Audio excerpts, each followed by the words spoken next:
Ah,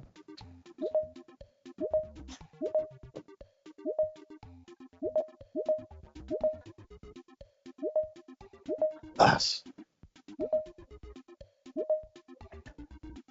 no.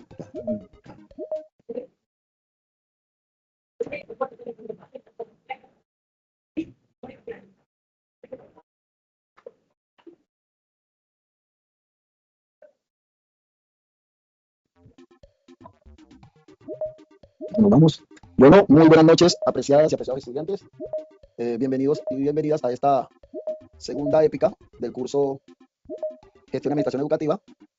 Ahí les pedimos excusas por los inconvenientes presentados ahorita. Entonces, ahí con el pulgarcito arriba me confirman, ya están viendo mi pantalla. Ok, listo. Entonces, nos vamos. Bueno, apreciados estudiantes, bienvenidos y bienvenidas a esta segunda épica del curso Administración y Gestión Educativa. Sinceramente, el ejercicio de hoy es un invito a la reflexión frente al ejercicio que tenemos nosotros por ser parte de unos diferentes territorios, y es el ejercicio de lo étnico, cómo se vive la gestión y la administración educativa desde los contextos étnicos, ¿sí?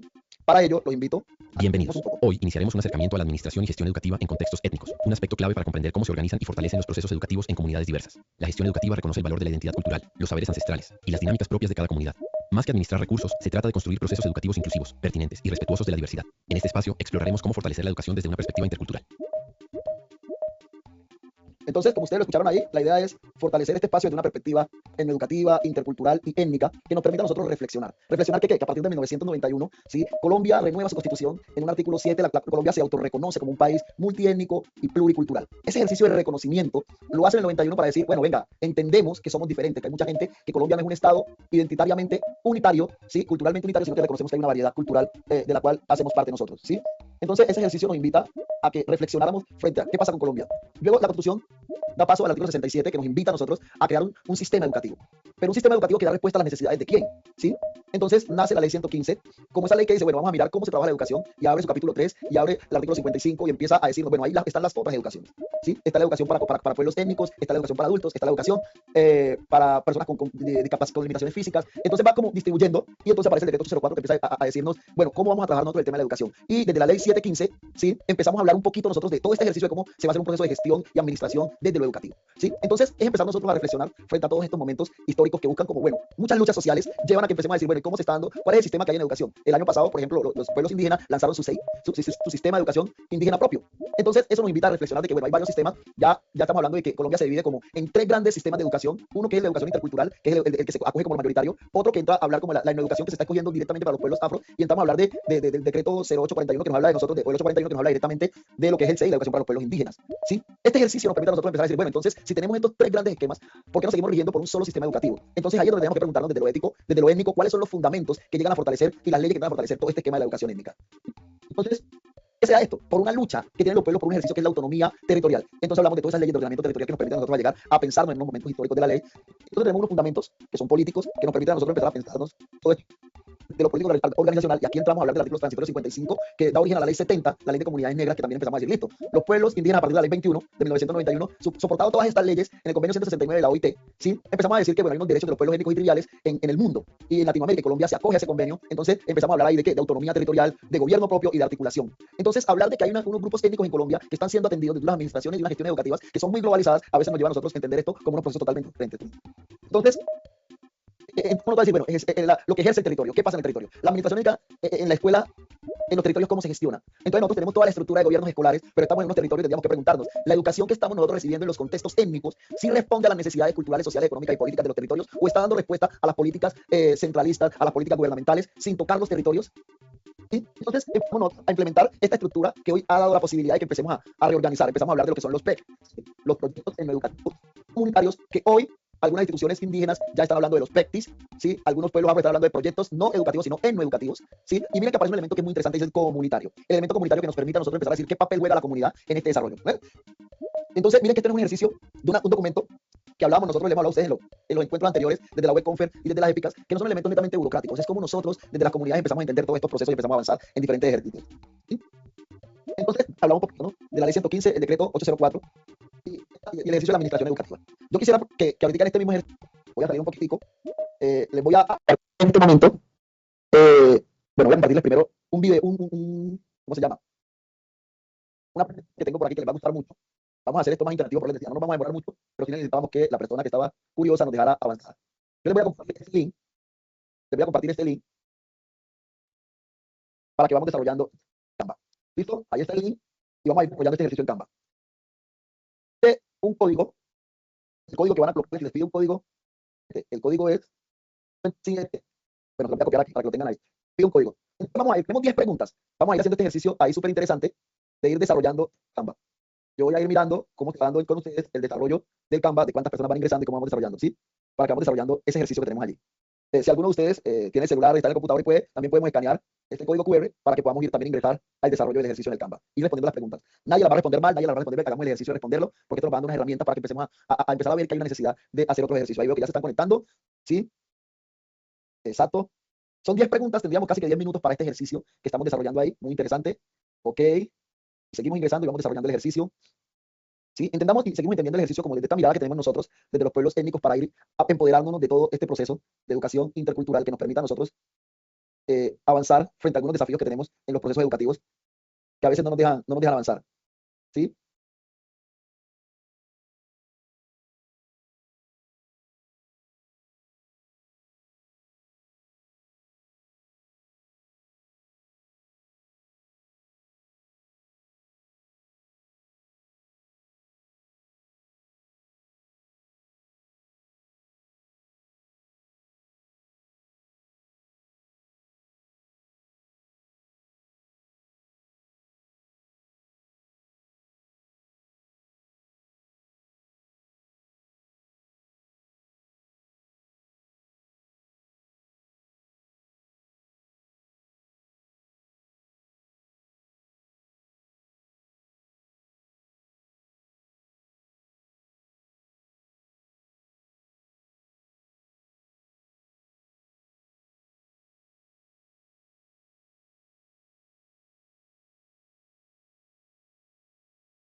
Bueno, ya vamos llegando a un ejercicio ya casi finalizando de este ejercicio que ustedes están desarrollando tan juiciosos y juiciosas.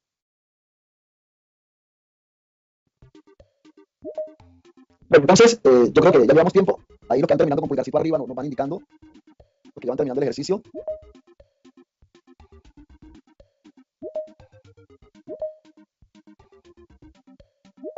Bueno, yo los voy a invitar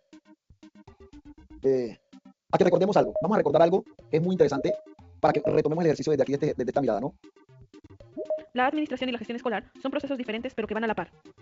La administración centra el proceso de estudio dentro de dos términos que son la eficiencia y la eficacia, pues permiten observar la organización, dirección y el buen manejo de una institución.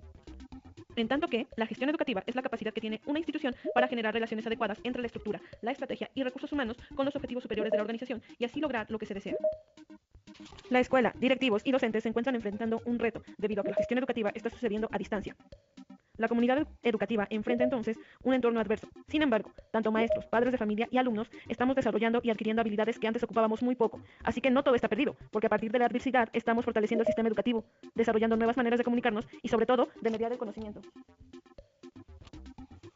La evolución e innovación en estos tiempos es inevitable, pero además de habilidades para administrar, es necesario tomar en cuenta las características del conocimiento y de la población sujeta de educación, por lo que si desempeñábamos funciones ligadas a la administración y queremos emigrar a terrenos educativos, debemos tomar en cuenta los puntos antes mencionados.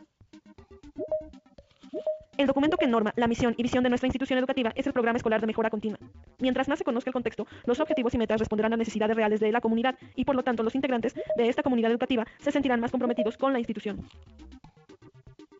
Todas las escuelas tienen por misión ofrecer un servicio educativo, integrado y normado por planes y programas vigentes.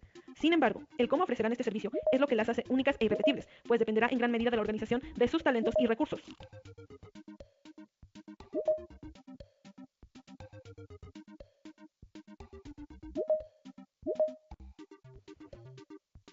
Bueno, ahí, como ustedes pueden ver ahorita, ¿se acuerdan que ustedes respondieron unas preguntas allá? Entonces miramos nosotros que nosotros tendríamos que ponernos aquí en este ejercicio súper interesante y hacernos estas preguntas. Y voy a ayudarles a responder a ustedes desde aquí. Entonces, nosotros, ¿qué buscamos con la administración educativa en contextos interculturales? ¿Sí? Podemos ir escribiendo por el chat lo que quieran que respondieron, ¿no? En ese ejercicio. Entonces, miren que nosotros ahí podríamos decir que una educación que tiene que ver con la administración educativa en contextos tiene que regirse por fortalecer las identidades, ¿sí?, culturales de los territorios, que le permite a cada uno en su ejercicio reconocer su entorno, ¿sí? Y desde allá hacer un proceso de administración. Acordémonos que la administración no habla solamente de los recursos, es administrar todo lo que está allí para que se haga un ejercicio de apropiación de los procesos formativos y de inclusión de los entornos, ¿sí? Nos preguntan también allá, ¿qué son esos de saberes ancestrales? Pero yo le diría a ustedes aquí, que es un ejercicio muy interesante. Desafortunadamente no pudimos hacerlo como queríamos, dialogar con ustedes, porque pues alguien empezó a no entender las dinámicas. ¿Qué son los saberes ancestrales? Nos han enseñado que, bueno, es lo que saben los mayores. A veces tendríamos que decir quién es un ancestro para nosotros. Y acordémonos que cada cultura genera sus ancestros, ¿sí? Y a través de estos saberes ancestrales, incluidos en los diferentes currículos, nos llevan a responder casi la primera pregunta, cómo esto nos enseña a nosotros a ir gestionando conocimiento, desde el empezar a pensarnos los conocimientos que estamos adquiriendo, cómo se incluyen, cómo se articulan a los PEI, ¿sí?, a los proyectos educativos institucionales, y por qué no, ahora que estamos hablando de los PEI. Entonces, cómo la comunidad, cómo los sabedores están, ¿sí? ¿Qué significa un territorio como aula viva? Imaginemos nosotros el espacio donde está nuestra institución educativa, y no hablemos tanto de lo urbano, sino mirándolo un poco desde lo rural, donde casi muchos de nosotros estamos ubicados. Cómo nosotros empezamos a construir esas etnopedagogías, esas etnodidácticas, que nos permitan entender el territorio como ese escenario que gestiona conocimiento, ¿sí? Gestiona conocimiento para ponerlo al servicio de la comunidad y hacer un proceso de administración razonable de los recursos que tenemos, para desde ahí poder decir la escuela está incidiendo como actor de liderazgo en la transformación de estos escenarios, ¿sí? ¿Cuál es el papel de las lenguas propias? A veces cuando nos hablan de las lenguas propias, creemos que el lenguaje está simplemente mediado por lo que sale, este sonido que sale por la boca, pero todos nosotros tenemos algunos topolectos, algunas formas propias de comunicarnos, y a veces en el colegio son satanizadas, ¿sí? Porque muchos pueblos étnicos tienen unas lenguas propias. Hoy hablamos de idiomas propios, ¿sí? Y cuando hablamos del papel de la lengua, tendríamos que entender, apreciados estudiantes, docentes en formación con nosotros, en otra hora se habló de que el área de humanidades iba a estar conformada por las lenguas. Entonces entendimos que si yo no me aprendo a comunicar con el otro, miren el ejercicio, pongámoslo aquí, que causó una persona que no sabe respetar, que no entiende el diálogo, nos causó una hora de retraso porque no entendió que hay unas conversaciones que son interesantes para que nosotros transformemos realidades. Entonces ustedes vieron la figura, está diciendo que nos permite, ¿sí? Entonces hablar de esto, que es clave, ¿para qué? Para que la identidad se transforme en procesos de aprendizaje, ¿sí? Y entonces vamos nosotros avanzando en estos ejercicios que nos permitan a nosotros de la gestión educativa intercultural. Hay un ejercicio que es muy interesante, y aquí para los estudiantes de la licenciatura en educación, que es muy interesante también para los estudiantes de la licenciatura en filosofía, que entiendan algo, ¿no? Cuando nosotros estamos hablando de un sistema de educación colombiano que no se fundamenta, que sus fundamentos filosóficos no beben de las filosofías indígenas, de las filosofías afro, de las filosofías colombianas, entonces no hay un sistema, ¿sí?, que tendría que empoderarse de ese sistema filosófico, de ese sistema antropológico, de ese sistema, de esos fundamentos epistémicos, psicológicos que tenemos en Colombia para saber el ciudadano que queremos formar en Colombia, que era la tendencia de la ley 115 que venía desde allá, del artículo 67, que nos da la posibilidad, y ahí hay otros, como tenemos el 68, que tenemos algunos del 72, que nos permiten a nosotros hablar también de la gestión y del cuidado del patrimonio, y algunos artículos que nos mueven de la constitución política, y cómo nosotros como educadores empezar a tocar esos temas sensibles, ¿no? Para llegar a decir, ¿cómo es la gestión educativa cultural? Diálogo entre culturas y saberes. Entonces, esos diálogos entre culturas y saberes que nos permitan a nosotros, apreciados estudiantes, ¿sí?, que nosotros entendamos que ahí es donde este ejercicio de educación propia gana sentido, desde lo étnico, desde la gestión y desde la administración de las comunidades, porque cuando yo me conozco, yo sé quién soy, culturalmente, conozco mi proceso, no es que yo porque me meta en mi cultura me esté excluyendo, no, para llegar a un diálogo intercultural, tengo que hacer un ejercicio netamente, apreciados estudiantes, de un diálogo con el otro, de un diálogo que nos permita a nosotros conocernos. Yo no puedo hablar de una cultura que no conozco, pero la cultura que no conozco, y llego a ella, la escucho, y ella también me escucha, y ahí hay un ejercicio de diálogo de saberes, un ejercicio de diálogo intercultural, y ahí pasamos a hablar de lo que es la educación intercultural, ¿sí? ¿Quiénes participan en este ejercicio de la construcción de la educación para los grupos étnicos? En la ley está muy bonito. Entonces, ¿cuál es la participación de la comunidad? Entonces, el gobierno escolar, ¿cómo se conforma? ¿Quién lo conforma? ¿Qué papel jugamos nosotros en este ejercicio, no? Hubieron preguntas que no las consiguieron allá, porque creo que son preguntas de otros escenarios, pero sí es interesante que digamos eso, el papel que juega la comunidad, la familia, las autoridades tradicionales. A esto le unamos entonces a los administrativos y a todas las otras estructuras, porque acordémonos que el estudiante que se forma en una institución educativa es un sujeto que primero le sirve a su comunidad y de allí sale a servir y a transformar el mundo, ¿sí? ¿Qué son los planes de vida? Y entonces aquí tendríamos que hablar de un ejercicio que son los planes de etnodesarrollo. Y el concepto de etnodesarrollo es el gran concepto que empieza a abarcar mucho, y empezamos luego a hablar de etnociencia. Y para nosotros empezar a decir, bueno, para que haya un etnodesarrollo tenemos que tener una etnociencia. Y empezamos a hablar de etnociencia y nacen dos vertientes muy interesantes, que es la vertiente del indigenismo o indianismo, lo llamaron algunos tiempos en una discusión, el concepto de afrocolombianidad, que se une, y entonces ahí empezamos a hablar de lo que son los ejercicios de los estudios indigenistas, los estudios afro, que en algunos países terminan con la cátedra afro, la cátedra indigenista, ¿sí? Que en Colombia aún no se fortalece lo que es la cátedra indigenista, pero ya tenemos el decreto 1122, que es el que nos reglamenta todo el tema de la cátedra de estudios afrocolombianos, ¿sí? Entonces miremos nosotros que ahí son, entonces empezamos a hablar de esos planes de vida y planes de no desarrollo. Los indígenas optaron por los planes de vida, los pueblos afro por los planes de no desarrollo, pero son esos planes que nos invitan a nosotros a desarrollarnos desde el concepto de buen vivir, estando activos en el contexto territorial, ¿sí? ¿Cuáles son los retos de la gestión educativa en contextos étnicos? ¿Cuáles son esos retos? Y si ustedes miran las imágenes, no parecen a las ciudades. ¿Sí? Hay un reto que es la de conexión cultural. El reto es que cuando nosotros empecemos a abordar esta gestión educativa, no desvinculemos los procesos culturales de la formación del sujeto, porque ahí nos pasa, ahí es donde tenemos nosotros, el estudiante sale de su comunidad y cuando llega a otra cultura, ya no es él, ya es una persona que está permeada por otra cultura. ¿Sí? Entonces, ¿qué rol cumple el gestor educativo? Y miremos nosotros aquí, y aquí tenemos nosotros, ustedes aquí como red de tutores. Miren, la UNAD nos habla de líderes transformadores. ¿Sí? Entonces, un líder transformador, ¿quién es? Es un dinamizador de procesos comunitarios. ¿Sí? Acordémonos que en otra hora el docente tenía estatus y nosotros modificamos el estatus por los estratos. Entonces cambiamos el saber, la importancia y el servicio por cuánta plata tienes. Entonces tú no vales por lo que sabes, sino por lo que tienes. Entonces miren que hay unos esquemas pedagógicos opresivos, ¿sí? Que opacan la forma como nosotros empezamos a concebir y construir la educación desde otras miradas. ¿Qué implica entonces una educación pertinente? ¿Sí? Adaptarse a contextos culturales y territorios. Esto lo implica. ¿Cómo nosotros entonces transformamos nuestra realidad para dialogar con el otro? Que es una cosa muy interesante que pasa aquí. ¿Cómo transformamos realidades para el diálogo con el otro? Y desde ese diálogo con el otro empezaríamos nosotros a preguntarnos cómo la administración, la gestión educativa empieza a interactuar con la cultura, con los entornos, y entonces empezamos nosotros desde la educación a mitigar diferentes escenarios. ¿Sí? ¿Cómo se fortalece la identidad cultural en la escuela? Este sería un escenario que podríamos tener nosotros aquí. Y si alguno de ustedes, profe Wilmer, pudiéramos, si alguno de ustedes quisiera intervenir en este momento, darle la palabra a uno en esta pregunta, ¿sí? Porque estamos hablando de los contextos y queremos responder esta pregunta. ¿Cómo te fortalece la identidad cultural en la escuela? Entonces podemos escribir por el chat esa pregunta para que sea dinámico, mientras que le damos la mano a uno o a dos que levanten la mano y quieran responder la pregunta. ¿Sí? Ahí el profe Wilmer, la persona que levanten la mano. Sí, profe, voy a darle la palabra a Elian David Pérez. En un momento, Elian, creo que vas a participar. Ok, muchas gracias, profe. Elian. Profe, entonces, buenas. Profe, me repite que la pregunta es que se entrecortó un poquito. Bueno, la pregunta es cómo se fortalece la identidad cultural en la escuela. Esa no estaba ya, pero la estoy preguntando. Profe, yo considero que la identidad cultural de todos los estudiantes, ya sean de distintas culturas, se fortalece por medio de participación de todos ellos, ¿no? En lúdicas y talleres, en donde se involucren cada uno de ellos, por ejemplo, en el tema del curso en inglés, y involucrar a todos sus estudiantes y que ellos participen y que ellos se expresen libremente sin que nadie les otorgue, por ejemplo, distinción o cualquier otra situación. Esa es mi opinión, profe. Ok, muchas gracias. Profe Wilmer, ¿quién sigue? Vamos a darle la palabra a Giselle Cervantes. Buenas noches.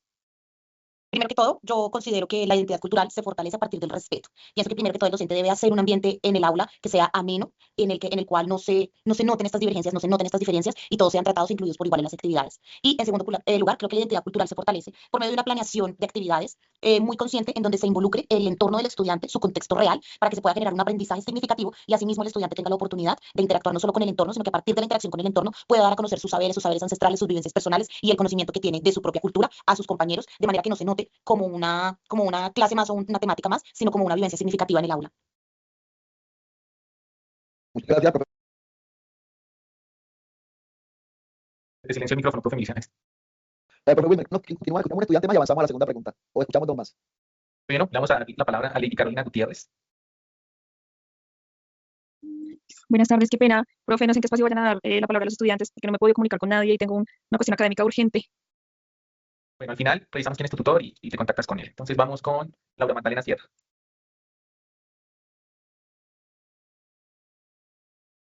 Buenas noches, tutor. Buenas noches, director. Bueno, respecto a la identidad cultural, viéndolo desde la perspectiva de enseñanza de lenguas extranjeras, con énfasis en inglés, puntualmente, uno puede decir, ¿cómo integro estudiantes de diversas culturas, especialmente cuando son muy marcadas? Por ejemplo, yo trabajo en una institución educativa donde muchos estudiantes son cristianos y yo soy de una religión católica, ¿sí? También tengo estudiantes de otras partes del país que son judíos. Y uno dice, bueno, la identidad cultural solamente muchas veces uno lo piensa como, no, la etnia, los indígenas, los afros, y no, en realidad es muy propio no solo del contexto, también como de nuestra naturalidad, de nuestros ambientes, dentro de nuestras relaciones sociales. Y muchos de los estudiantes, una vez en una clase de inglés, en donde se dio una polémica por algo que decía la Biblia, me decía la Torre de Babel, y hablábamos y yo les decía, bueno, ¿de dónde nacieron los idiomas? Entonces me salió una niña muy cristiana y me dijo, no, profe, Nis, es que resulta que Dios hizo la Torre de Babel para que los humanos no se pudieran entender y no fueran a construir esa gran torre que llegara hasta el cielo y se leyera más que Dios. Y empezó una discusión, ¿no?, entre ellos mismos.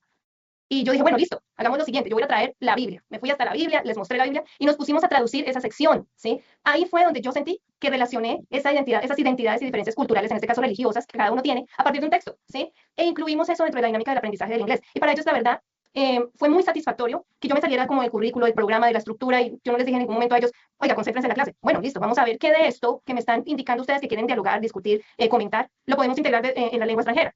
¿sí? Y la verdad, eso fue una cosa maravillosa. Todos participaron, dieron sus opiniones y aprendieron inglés, desde la inclusión en este aspecto pues, religioso.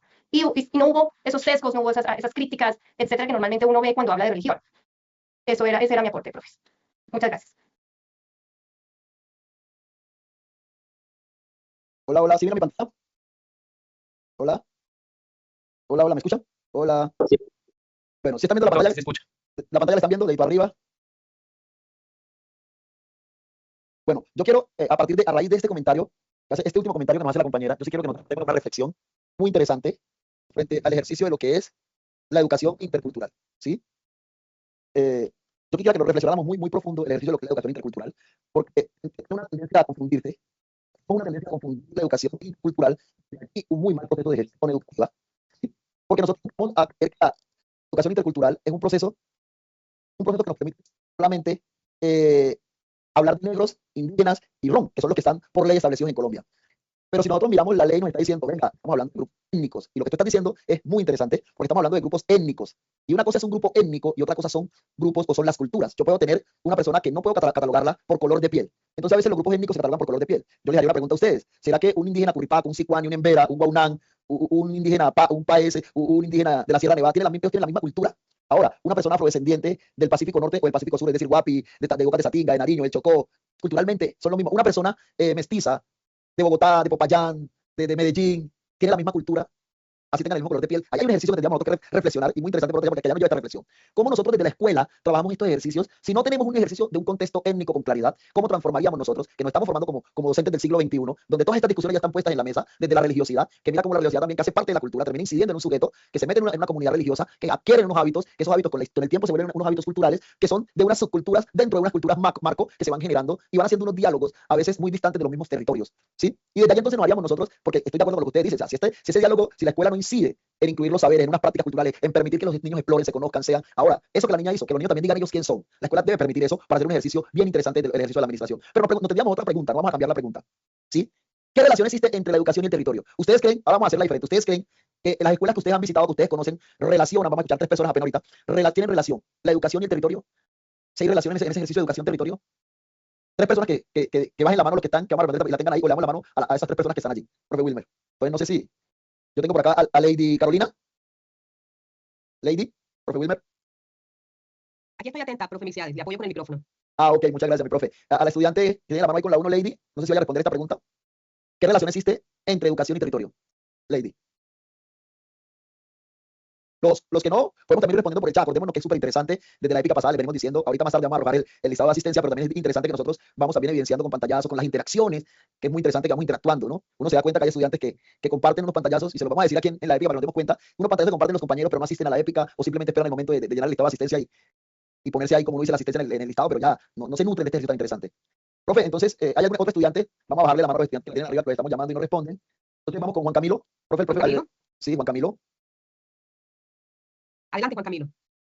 Estimado director y estimados compañeros, yo quiero, desde mi punto de vista de las matemáticas, resaltar de que la educación, si se contextualiza en determinado territorio, se pueden generar ejemplos más prácticos de la vida cotidiana, expresiones, o sea, no solo son números ni problemas. El estudiante aprende más con la cotidianidad, entonces uno puede llegarle más a algo a veces tan complejo que son las matemáticas, una expresión, que no significa en todos los lugares de Colombia lo mismo, pero para una región significa algo muy importante. Entonces uno puede poner ejemplos, varias herramientas para que se facilite la comprensión de un problema. Eso es lo más importante para mí, que fortalece la educación en el territorio. O sea, no es lo mismo yo hablar con estudiantes aquí de Cundinamarca, con estudiantes de Cartagena. Entonces va a ser diferente la comunicación. Sí nos vamos a entender, hablamos español, pero no les va a llegar la misma parte del problema como tal. O sea, tal vez nosotros acá en el interior del país hablamos como más formal y allá es más informal. Entonces se genera una barrera en el lenguaje, porque he tenido varios compañeros de la costa en mi trabajo. Yo me entiendo con ellos, pero sí se genera a veces una barrera en el lenguaje para comprender ciertos conceptos.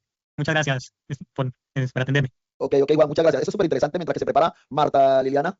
Es muy interesante que nosotros tengamos en cuenta ese concepto, porque hay una cosa que es muy interesante cuando yo salgo de mi contexto a otro, y lo decíamos ahorita al principio, el papel de la educación o el papel de conocer su cultura desde la escuela, porque eso me permite el diálogo con el otro, y tú ya dijiste algo que es muy interesante, ¿no? Pues yo sé que somos diferentes, y ya estás aceptando. Dices, hay una barrera lingüística que toca llegar a un diálogo entre cómo nosotros vamos superando esa barrera lingüística y llegamos a un ejercicio de saber que los demás son diferentes y que tenemos una cosa. Pero tú lo decías, ¿no? Cómo enseñar matemática en contextos diversos, ¿sí? Como un chico que tú le enseñas matemática de lo que él conoce, luego es capaz de interactuar con las matemáticas universales sin alejarse de su contexto y al mismo tiempo comprendiendo el mundo. Muchas gracias. Adelante, Marta Liliana. Marta. Cristian García, adelante. Buenas, Marta Liliana habla. Adelante, Marta. Pienso que es supremamente importante no solamente que nosotros reconozcamos valor que tiene el territorio para la educación, sino también que nosotros nos apropiemos de ese rol docente que nosotros tenemos. No podemos dejarle nuestro rol a otros, ni podemos esperar que el gobierno, que el Ministerio de Educación, que el departamento, que el municipio, que los dirigentes, los alcaldes, el rector. Creo que implica no solamente nuestra reflexión, sino también que nos lleve a nuestra acción, que nuestra educación, o sea, lo que nosotros ofrezcamos a nuestros estudiantes, sea un reconocimiento del valor real que tiene el territorio, porque cada territorio nos ofrece una historia, la historia de la comunidad, de su lengua, saberes ancestrales, las prácticas productivas, la espiritualidad, la memoria colectiva, las formas en las que se organiza esa sociedad. Una educación pertinente no puede enseñar a espaldas del territorio. Tiene que ser parte de él para poder brindar una educación con sentido. Si nosotros no tenemos en cuenta el territorio, vamos a ser parte de una educación descontextualizada. Y ese es el hecho que hemos estado viviendo de hace muchos años. Y nosotros mismos hemos sido educados bajo un sistema así. La única manera de cambiar es que nosotros seamos reflexión, no nos quedemos en la reflexión, sino que seamos acción. Que nosotros mismos nos apropiemos, que tomemos todas esas herramientas, todo eso que nosotros estamos aprendiendo y hemos aprendido a través de la universidad, de nuestros tutores, de estas épicas que son realmente muy valiosos, y que nosotros hagamos cambio. No podemos esperar que otros lo hagan por nosotros. Hay muchos autores, hay muchos sistemas educativos, hay muchas teorías de aprendizaje, hay muchas metodologías, hay muchos estudios, muchas cosas extranjeras. No es cuestión de coger, cortar y pegar o adoptar o adaptar. Es cuestión de nosotros crear y crear nuestros propios materiales. Incluso es que esta es una discusión muy amplia, muy grande. Implica también en cuanto a que nosotros, cómo vamos a, o sea, tenemos que ser consecuentes con todo. ¿Cómo vamos a tomar un libro o vamos a tomar algo que otro ha hecho sin desmeditar el valor que eso tiene para esa persona, para esa cultura, para esa sociedad, para ese fin que fue construido, que fue hecho? Nosotros también podemos crear nuestro material. Incluso nuestros tutores nos lo muestran a través de todos los recursos que crean. El video que nos mostraron, el Kahoot, todo eso que nos han construido en cada uno de las webs, las épicas, etcétera. Es muy diferente. Nosotros mismos lo estamos viviendo, nos estamos dando cuenta. Muy diferente cuando nos muestran algo que nuestros tutores ellos hacen y nosotros nos damos cuenta y nos gusta y participamos y nos vemos incluidos. Nuestros estudiantes también se dan cuenta cuando nosotros preparamos, cuando es nuestro material, cuando nosotros estamos contextualizando, cuando nosotros lo estamos teniendo en cuenta. No es solo llenar el plan de estudios, el currículo, los contenidos, es realmente que el aprendizaje sea para la vida. Entonces pienso que es un cúmulo de acciones que tenemos que comenzar a llevar a cabo y eso no es una guía, así como cuando nace un niño, no existe un manual, no existe una guía, no existe algo que diga, para tu territorio es esto, no.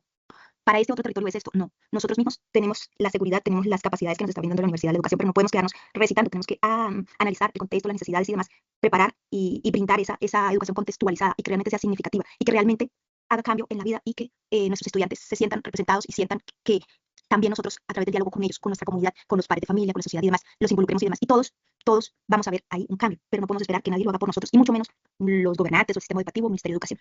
Gracias. Ok, muchas gracias. Bueno, escuchemos a otra persona, mi profe, para que avancemos un poquito. Excelente aporte. Sinceramente, me quedo sorprendido porque es la persona que nos estaba dejando avanzar. Ustedes saben que siempre mueven las dinámicas de los grupos, porque pues eso es lo que pensamos con ustedes. Al final les tenemos otra sorpresita. Adelante, Cristian. Buenas noches, profe, estimado profe y director. ¿Se me escucha? Sí, sí, sí, te escucha. Bien. Pues la relación ¿qué puede decir entre el contexto educativo y el contexto cultural, ¿no? Debemos entender que, pues, durante tiempo atrás hemos estado tratando de imitar diversas cuestiones de otras culturas para poder crear la nuestra. Por eso yo siempre he pensado que, pues, nuestra cultura aún no está predicha, ni sabemos quiénes somos aún. Y claramente está en el sistema democrático que tenemos en el país, que pues es un sistema democrático de la Revolución Francesa, no es propio de nosotros. Y simplemente comprendemos eso. Entonces, ¿qué nos hace diferente en el momento de entender nuestra cultura? Pues muchas veces decimos que es por la diversidad de lenguas, la diversidad de territorios que hay en el país y todo eso. Pero hay una zona que es descuidada, que ha sido descuidada por muchos años, y es una zona que más nos representa, que es las comunidades indígenas. Yo siempre he dicho que la cultura de nuestro país nace de allí, ¿no? Aunque pues durante los años nos hemos civilizado, por decirlo así, y tratamos a esas personas como personas ignorantes o corrientes, pero es importante incluir la educación en ese aspecto. No solo es enseñar las materias tradicionales en las instituciones educativas, sino también implementar esa temática de cultura nacional, no internacional. Porque pues de qué nos sirve que aprendamos nuestros estudiantes de qué pasó en la guerra mundial o en distintas etapas del país si no sabemos ni quién éramos antes de que empezara todo eso, este proceso de conquista y toda esa cuestión. Entonces, tenemos que relacionar esa cultura en ese aspecto, en identificar estas diversidades territoriales que se encuentran en nuestro país. Y es fundamental, pues, porque las nuevas generaciones, los estudiantes que vamos a educar, pues, conocen un propio de nuestra historia, de nuestras raíces, de nuestros ancestros, ¿no? Y no determinan esa parte de la población como una parte alejada del país. Parte que, pues, durante muchos años ha venido luchando por sus derechos y por sus reconocimientos en la sociedad, lo cual es muy fundamental. Entonces, al momento de generar educación, debemos llevar la educación allá, entre todos los estudiantes de cada parte del país, de cada territorio, porque, pues, obviamente en diferentes territorios y distintas costumbres, hay que conocer un poco de quién somos y entender ese contexto social y cultural que tiene nuestro país, que tiene Colombia. Y independientemente de las regiones, de la región a la que pertenezcamos, Colombia es un país diverso, ¿no? Es un país diverso de mucha cultura, de muchas etnias, pero la raíz empieza desde allí, desde nuestros ancestros, por así decirlo, lo cual es fundamental que pues pueda ser llevado como una materia en las instituciones educativas, como un área fundamental, claro, no como pues esas áreas que crean hoy en día y pasan desapercibidas, porque solamente le dan como una hora a la semana por colegio, entonces pues no son tan trascendentales, por así decirlo, para el sistema educativo. Y es fundamental porque pues nos ayuda a conectar el país de una forma diferente, de una forma generacional, y no pues de una forma en la que hemos venido siempre creyendo que somos solo una parte del centro del país y pues debemos entender que el país somos todos y la educación puede nacer de allí. Muchas gracias, profe. Ok, muchas gracias a ti. Vamos a escuchar la última persona y avanzamos. Todos tenemos ahí, profe. Entonces, ¿quién tiene el orden? Ana Lucía, todavía no hemos enviado el link de asistencia, ya lo vamos a enviar. Adelante, Rafael. Rafael Ricardo. Buenas noches. Buenas noches. Bueno, quiero brindar un pequeño aporte en base a la pregunta que dice el profe. Bueno, yo me encuentro laborando como docente acá en La Guajira. Y aunque soy costeño, mi cultura es costeña, al llegar el año pasado, tengo un año de estar acá, digamos que ese choque cultural para mí fue bastante grande. Entonces, he aprendido muchísimo de la cultura guayú. Acá la lengua que hablan es guayunaiki, estoy en Bolivia. Y el colegio que trabajo es rural, es un contexto rural. Los salones son de Yotojoro, ahí entran los chivos, y es normal. Entonces, el territorio aquí, la gente, la cultura, es muy, o sea, se cuida mucho su cultura. De hecho, en esta institución hay unas materias, unas asignaturas que se brindan a los estudiantes en pro de cuidar la cultura y su identidad cultural.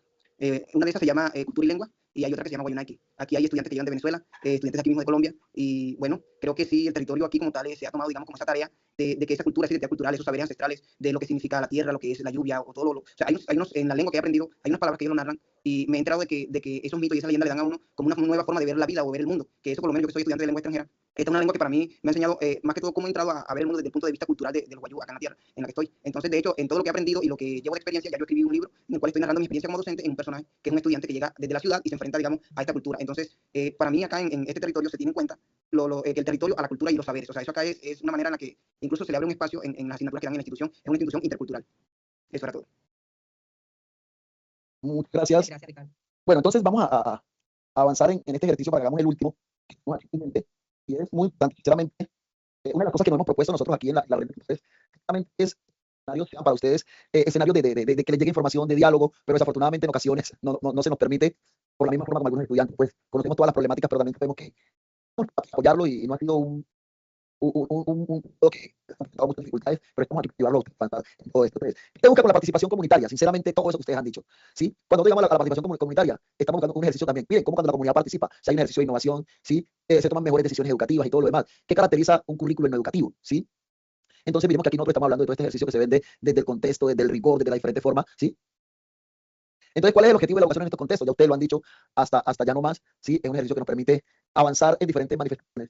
Voy a compartir con ustedes un link, a ver si les permite, porque desafortunadamente es la herramienta que trabajamos, nos dificulta unos escenarios. Ahí en el chat les estoy compartiendo una herramienta para que realmente escribamos ahí qué nos llevamos nosotros de este encuentro, ¿sí? ¿Qué nos llevamos de este encuentro? Una frase corta y escribamos ahí, ¿sí?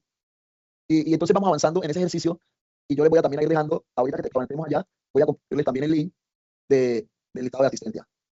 Interesante, apreciados estudiantes, el listado de asistencia. ¿Listo? Sí, entonces vamos trabajando en la herramienta que les compartí ahorita. Y ahorita les damos pues como un ejercicio de sorpresa de lo que hemos querido hacer nosotros en todo este proceso. Tenemos 31 estudiantes y más, 34, 35 haciendo sus aportes. Y es muy interesante. ¿Sí? Ok.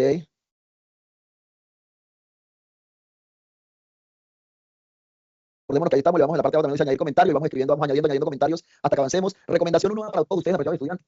Tomar pantallazos de sus intervenciones, acuérdense que eso lo subimos al foro, nosotros los tutores no nos aburre que no lo suban, pues tenemos el listado de asistencia, pero también nos gusta que ustedes hagan sus comentarios, acuérdense que también esos comentarios interesantes hacerlos desde allá, podemos que comentar desde la construcción, desde la reflexión, desde lo que me llevo, de qué está pasando conmigo en el escenario, ¿sí? Y al mismo tiempo decirles, bueno, tenemos la red de tutores, en estos días accedimos a solucionar algunos estudiantes que no tenían tutores, ya tienen tutor todo, ya aparece para cargarles la nota, para hacerles los seguimientos, entonces ya en esta semana, entre hoy y mañana y el viernes, se les va a estar comunicando para que hagamos los encuentros con los tutores, ¿listo? Los tutores están ya con todas las directrices para acompañarlos, bueno, la red de tutores está muy presta, porque entendemos nosotros que el ejercicio es acompañarlos a ustedes. Ahora ha habido dificultades porque nos faltaban tutores por asignar, había unos grupos que no tenían tutor asignado, ya el día inmediatamente anterior, el lunes, esta semana se pudo solucionar, entonces esas preguntas ya entren, miren su tutor y directamente vamos solucionando. Listo, muchas gracias, los escritos, lo que estamos proponiendo, allí les estoy dejando el link de asistencia para que por favor accedamos a él y empecemos a llenarlo como también ejercicio de evidencia de nuestra participación, ¿sí? Entonces, no sé si alguno de los compañeros profes de la red de tutores quiera compartir alguna información con los estudiantes frente al tema. Igual estamos haciéndolo todo por el ejercicio de la red. Cada docente está muy compenetrado con sus estudiantes para llegar a la presentación del grupo final. Vamos a hacer unos encuentros por tutores con cada uno de ustedes para explicarles la dinámica del Ágora. Espero que asistan a esos encuentros. Sí, ya se les explicó en la webconferencia anterior. Sí, entonces, no sé, profes, si ustedes tienen algo que decir, no quiero decir a los estudiantes, darles las gracias por estar aquí presente. La idea es que también vamos a dejar, pues, porque compartimos la grabación, ¿sí? A veces compartimos la grabación y se vuelve muy larga, en el sentido de que estamos compartiendo la grabación como estamos resolviendo las preguntas de los estudiantes, entonces hay una estudiante que hizo una pregunta crítica, no se azare, vamos a quedarnos un ratico para resolverle con el mismo orden, no vamos a demorar mucho porque tenemos claro que los tutores están pendientes de los cursos, ya les explicamos que hay un ejercicio de, no, lo solucionamos, entonces ya estamos como muy dispuestos a apoyarlos a ustedes en todo lo que sigue.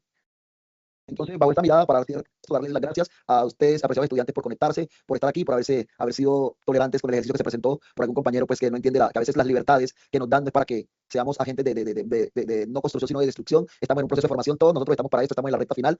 Y quería decirles que, bueno, desafortunadamente el compañero que tocó cambiarlo de no pudimos hacer el ejercicio, pero era un ejercicio de esto, es que nosotros quisiéramos ver con ustedes cuando ustedes monten sus ejercicios de las aulas, cuando ustedes nos presenten los videos que sean interactivos, que tengan videos, que tengan ejercicios de interacción, que el estudiante, sinceramente, además de que los escuche, ustedes puedan interactuar, que evaluemos de otra forma, que podamos nosotros tener esas herramientas que nos permiten, que la UNAM nos está brindando, podamos ser esos líderes transformadores para llegar a transformar territorios, conociendo la cultura y conociendo los entornos, porque ya hemos hablado mucho de todo lo que es la gestión y la administración educativa, como la conocemos y la debería conocer todo el mundo, pero qué interesante que nos metamos nosotros a entenderla ahorita desde el ejercicio de tener todo el ejercicio de poder aprobar y aceptar todos los elementos que tenemos nosotros en la cultura para incluirlos en los escenarios educativos. ¿Sí? No siendo más, darle a los estudiantes las gracias por haber estado y podemos, pues, vamos a dar terminada la grabación y queremos invitarlos entonces ustedes a que no vamos a responder muchas preguntas porque tenemos la red de tutores, los estudiantes que no tienen dudas, inquietudes, se pueden retirar, los estudiantes que tengan dudas, por favor, con sus tutores, los tutores están dando segundas oportunidades, terceras oportunidades, estamos en el ejercicio de acompañarlos directamente a ustedes, pero también es interesante que entendamos esto que les estoy diciendo, ¿listo? En mi caso particular, hemos estado dando respuesta a los estudiantes frente al tema de envíos tardíos por dificultades que se han presentado, pero estamos allí. Entonces, no siendo más, muchas gracias. Buenas noches, chao, chao, y nos seguimos viendo en el curso, no se olviden, seguimos con el Ágora, los tutores van a explicar la dinámica del Ágora, pero también vamos a hacer unos encuentros con ustedes para mejorar lo que tienen, el componente práctica, todo el tema de las carpetas, y también cómo vamos a mejorar todas las presentaciones que vamos a hacer según la fase 5 de cierre de este curso. Muchas gracias, chao, chao. Chao, chao, buenas noches. Buenas noches. Doctor, qué pena con usted, disculpe.